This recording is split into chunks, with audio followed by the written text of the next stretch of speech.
Gentleman first, I got McGeehan.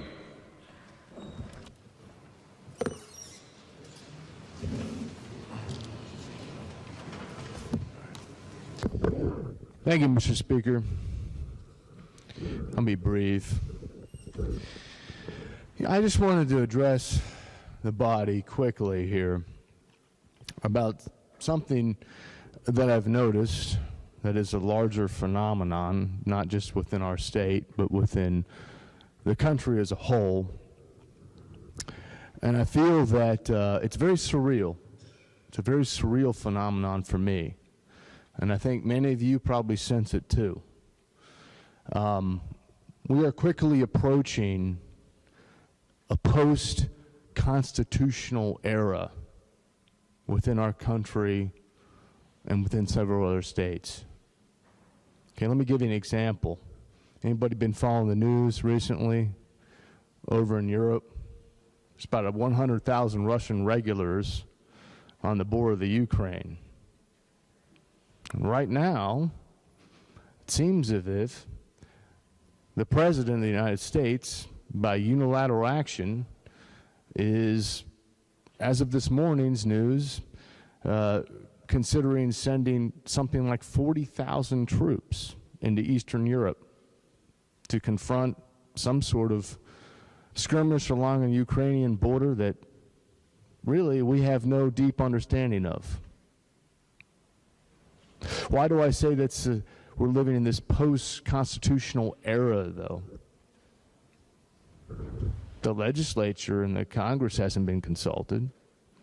There's been no consideration of some sort of declaration of war. We're moving closer and closer to a dangerous predicament in Eastern Europe, all because of one man who has this unilateral power, this authoritarian power to essentially do whatever he wants. Is that how the original understanding of the American tradition of government was supposed to sort of conclude? We don't have to really look any further than our own state capital. Because, you know, for 2 years now, we've also seen this post-constitutional order here in Charleston. I learned in 8th grade in civics class that the legislative branch was the exclusive branch that made laws. Well, for 2 years now, that hasn't been the case. 2 years now, there's been an that exclusive power has been usurped by the executive branch. The executive branch now claims that they too can issue laws or things that have the effect of law.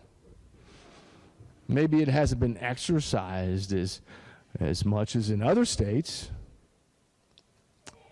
but there, to my knowledge, has been no concessions of political power within the executive branch of our own state capital. Now just think, if that's happening here, think about the rest of the country and what's going on in the various states there. Think about Washington, D.C.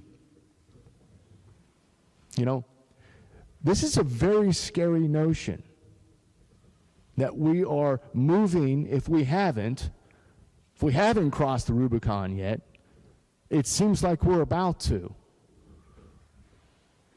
And see, the Constitution that we all raise our right hands and swear on the Bible to uphold and defend, it doesn't have any meaning unless we embody the essence of its meaning within ourselves, and it lives within ourselves, and we carry that out. And I feel that we are, many of us, not just in this chamber, but many people have given up on that idea for one reason or the next. What comes next? What comes next in this post-constitutional new order? I'm not sure, but it seems that we're headed in that trajectory. Okay, there's this famous, probably the most famous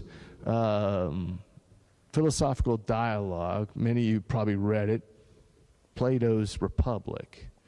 And if you remember, the old character that went toe-to-toe with Plato's Socrates, named Thrasymachus, what was his definition of justice? Well, justice just belongs to the stronger, which basically is reduced to justice equals might is right. We have objective principles embodied in these constitutional orders that we swear to uphold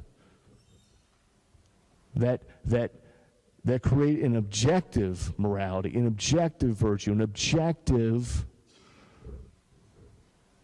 form of justice. So, going forward, do you want to live in a world, this nihilist, this proto-Nietzschean, Thrasymachus world where might equals right? Or do you want to live in a world where we have the rule of law, where we have the checks and balances, the separation of powers? Do we want to reclaim that? Do we want to prevent this trend, this very dangerous trend, from moving across the Rubicon, if it's not too late already, and try to do something about it in our little corner of the world and push back? And that's what we really need to do. We have legislative leaders, but they need to act as leaders of the legislative branch. Okay? The leaders of the legislative branch, in the traditional sense, must be jealous of the legislative powers that are exclusive to our branch. And what I mean by that, that means they have to safeguard the lawmaking powers. Okay? And sometimes there's not going to be much of a compromise.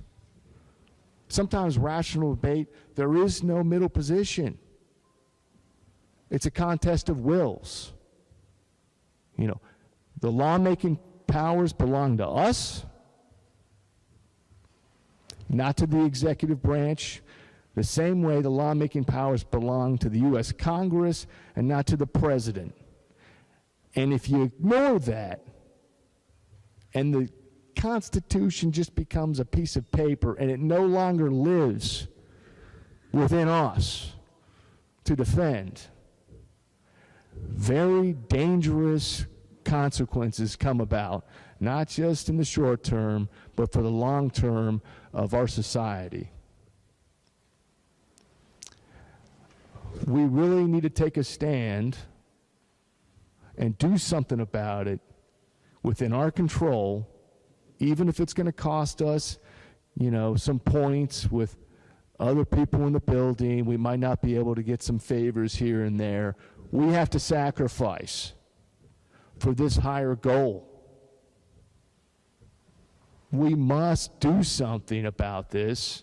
Otherwise, it's a foregone conclusion that we're going to head down the same sort of trend here. And the American tradition basically will go by the wayside sooner or later.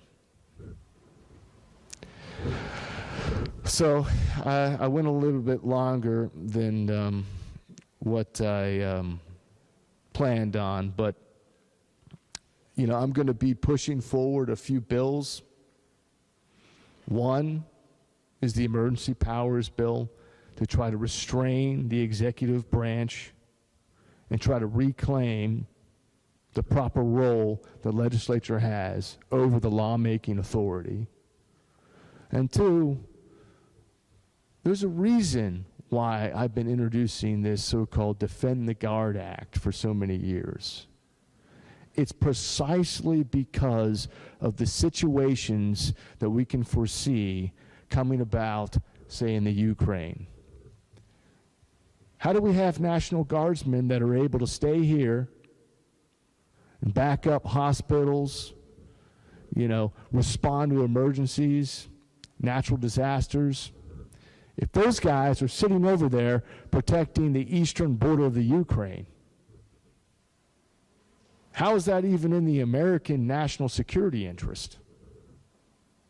Do we really want to see our West Virginia boys and girls going over to some war Biden wants to get us into against the Russians? We want to see, I'm not sure if it's going to turn into a hot war. I don't know. Do we really want to risk that? We need to return to the old way, the old republic, objective morality, and we need to reclaim a constitutional order, and we need to do it from our corner of the world. And that's all I'm asking. Consider what I'm saying. That's all I have. Thank you, Mr. Speaker. The gentleman of the 19th, Griffith. House will be in order. Gentleman 19th.